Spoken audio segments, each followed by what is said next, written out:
అందరికీ నమస్తే. Welcome to our channel. ఒక కుటుంబ విషయాన్ని ఇంటి దాటి బయటికి పెట్టడమే మనకు అసలు ఇష్టం ఉండదు. ఎందుకంటే కుటుంబంలో 100 జరుగుతాయి. అయితే వేరే వాళ్ళకి లోకువ కాకూడదు అనే ఒక్క ధర్మానికి మనం అందరూ కూడా కట్టుబడుతూ ఉంటాం. ఎందుకు అంటే నిజంగా మనుషుల మధ్య మనస్పర్ధలు వస్తాయి, లేదా గొడవలు వస్తాయి, ఏదన్నా వస్తాయి. అయితే కుటుంబంలో ఉన్న వ్యక్తులకు కూడా ఇలాంటివి జరుగుతూ ఉంటాయి. అయితే బయట వాళ్ళకి మనకి తేడా ఏంటి అంటే బయట వాళ్ళే, ఇక్కడ మన కుటుంబ వ్యక్తులు. కుటుంబం కోసం మనం ఏదైనా చేస్తాం, దేన్నైనా సరే వదులుకోవడానికి సిద్ధపడతా ఉంటాం. మరి అటువంటిది ఒక తల్లి ఆవేదన చెన్నైలోని ఎన్సిఎల్టీ వేదికగా ఇప్పుడు బయటపడుతుంది. ఆ తల్లి ఎవరో కాదండి, మరి వైఎస్ విజయమ్మ గారు. మరి ఎందుకు, ఏంటి, అసలు ఏం జరిగింది అనేది ఈ వీడియోలో తెలుసుకుందాం.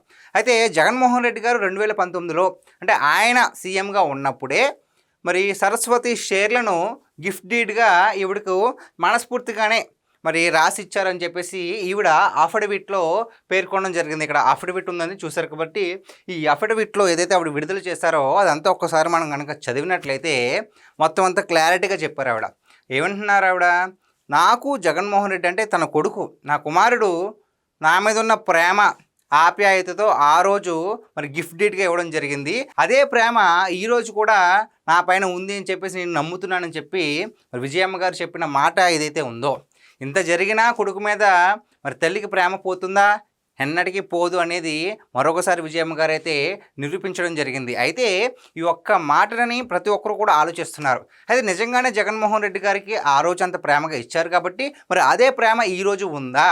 మరి విజయమ్మ గారు చెప్పినట్లుగానే కేవలం ఆస్తి కోసం, డబ్బు కోసం అంత దూరం వెళ్ళారు.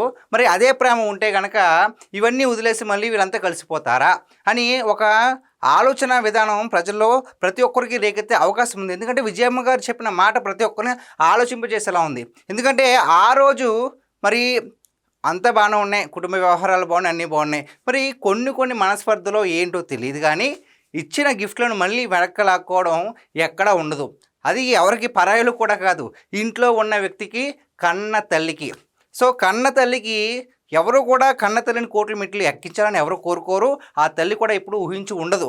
మరి అటువంటిది ఒక హై లెవెల్లో ఉన్న ఒక వ్యక్తి, అంటే ఒక మాజీ ముఖ్యమంత్రి భార్యగా ఉన్నటువంటి వ్యక్తికి ఇటువంటిది జరిగితే మరి ఆ తల్లి ఆవేదన ఎలా ఉంటుందో మనం ఒకసారి ఆలోచించవచ్చు. ఎందుకంటే చెన్నై ఎన్సిఎల్టీ వేదికగా మరి ఆవిడ అఫిడవిట్ విడుదల చేసిన చూస్తే కనుక ప్రతి ఒక్కరికి, ఏ తల్లికి కూడా ఇటువంటి పరిస్థితి రాకూడదు.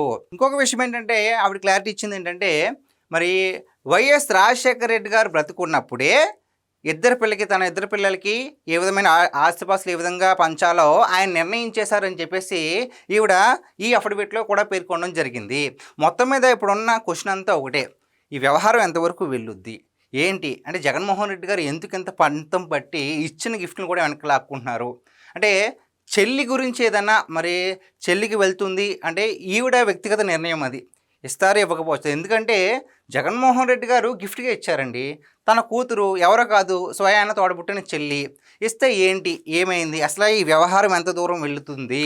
అసలు జగన్మోహన్ రెడ్డి గారు మరి ఇంట్లో ఉన్న వ్యక్తుల్ని ఈ విధంగా మరి వదిలేస్తే మరి బయట ఉన్న మరి సామాన్య ప్రజల మీద అసలు ప్రేమ ఉంటుందా అని చెప్పేసి ప్రతి ఒక్కరిని కూడా ఆలోచింపజేసేలాగా ఈ సంఘటన అయితే ఉంటుంది. మరి అయితే మొత్తం మీద ఏం జరుగుతుంది అనేది మరి కొద్ది రోజుల్లోనే మనకు తెలిసిపోద్ది. సో గాయ్స్, ఇది ఈరోజు మన వీడియో. ఈ వీడియో పైన మీ విలువైన అభిప్రాయాన్ని కామెంట్ రూపంలో తెలియజేయండి. Thank you.